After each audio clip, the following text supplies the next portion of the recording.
এরপর আসবে মোলতাজিদ আলম হিমেল। আমার সামনে সবচেয়ে আদরের প্রিয় এবং আমাদের গর্ব এবং আমাদের সম্মান প্রিয় খেলোয়াড় বৃন্দ এবং আমাদের কৃতি ফুটবলার কানন ভাইকে আমি দেখছি এখানে সহ যারা উপস্থিত আছেন, সিটি কর্পোরেশনের বিভিন্ন আঞ্চলিক নির্বাহী কর্মকর্তারা আছেন, এক্সচেঞ্জরা আছেন যারা এখানে উপস্থিত, এবং আমার পিছনে ডানে বামে আমাদের সাংবাদিক বন্ধুরা, ইলেকট্রনিক্স প্রিন্ট মিডিয়ার বন্ধুরা, সকলকে আমার সিটি কর্পোরেশনের পক্ষ থেকে শুভেচ্ছা অভিনন্দন। আসসালামু আলাইকুম রহমতুল্লাহ।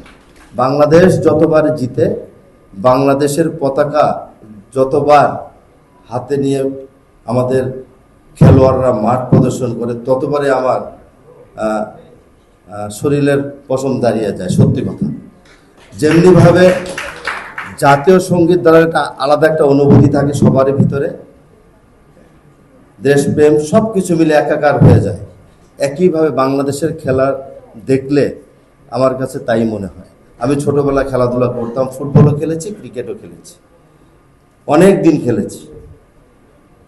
নতুন করে যখন ফুটবল ফেডারেশনটা আবার নতুন কমিটি গঠিত হলো,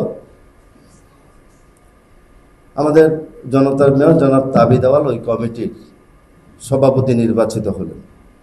এতে করে বাংলাদেশের ফুটবলের ভাবমূর্তি কিন্তু উজ্জ্বল হয়েছে। এই ফুটবল ফেডারেশনের সভাপতি হওয়ার জন্য অনেকভাবে দখল করা, বাণিজ্য করা, বহুত কিছু হয়েছে, পত্র পত্রিকায় লেখালেখি। আমরা তখন কিন্তু জনাব তাবিদ আওয়ালের পক্ষে একদম শক্ত আদেশ নিয়েছিলাম যে একটা প্রতিষ্ঠানকে যাতে নষ্ট না করে কেউ।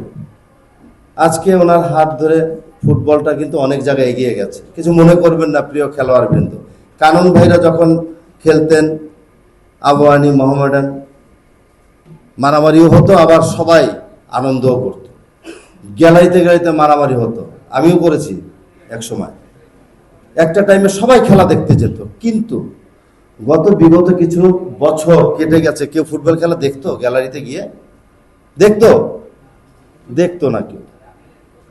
গ্যালারি তো দূরের কথা, টিভিতেই দেখতো না। সেই চর্চাগুলো মাঝপথে থমকে গিয়েছিল। তাবিদ আউয়ালের হাত ধরে আবার সেই যাত্রা নতুন করে শুরু হয়েছে, এবং সেই নতুন প্রধান সেনাপতি জনাব মাননীয় প্রধানমন্ত্রী জনাব তারেক রহমান।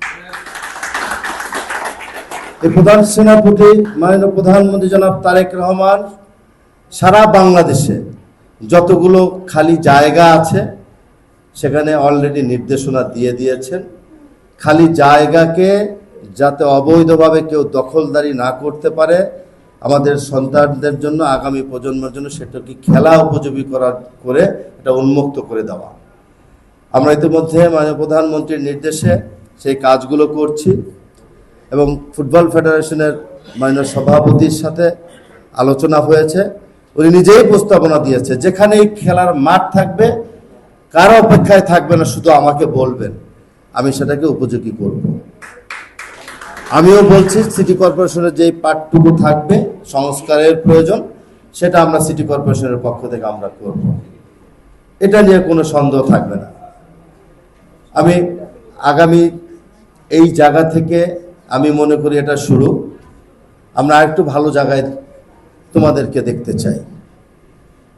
আমরা মনে করি এখান থেকেই আগামী জাতীয় ফুটবল দলে তোমরাই খেলবা, এটাই আজকের অঙ্গীকার হোক। বিভিন্ন সমস্যা থাকবে, সেই সমস্যা সমাধান করার জন্য এখানে অনেক বড় বড় নেতৃবৃন্দ আছে, তোমাদের অভিভাবকরা আছে, তোমাদের পিছনেও আছে 4-5 জন, আমি নিজেও আছি। ইনশাআল্লাহ সিটি কর্পোরেশনের পক্ষ থেকে যতটুকু আমার সাথে আছে, আগামী দিনেও সেটাকে আমি চলমান রাখার চেষ্টা করব। এর বাইরেও বারবার এটা শুধু এটা 50,000 টাকার চেক কিংবা একটা কেস, এটা আসলে আমার কাছে মুখ্য বিষয় নয়। মুখ্য বিষয় হলো আমাদের সন্তানদের প্রতি সম্মান, ভালোবাসা রাখা, তাদেরকে একটু পাশে থেকে আইডিয়া দেওয়া, সহযোগিতা করা, যে কোনো বিষয়। এটাই আমার কাছে মনে হয় সবচেয়ে বড় মুখ্য উদ্দেশ্য।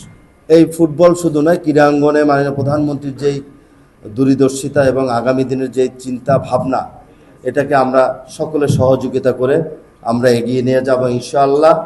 আমরা একে অপরের প্রতি সকল বিষয়ে আমরা একসাথে কাজ করব, এটাই আজকে আমাদের অঙ্গীকার হোক। আর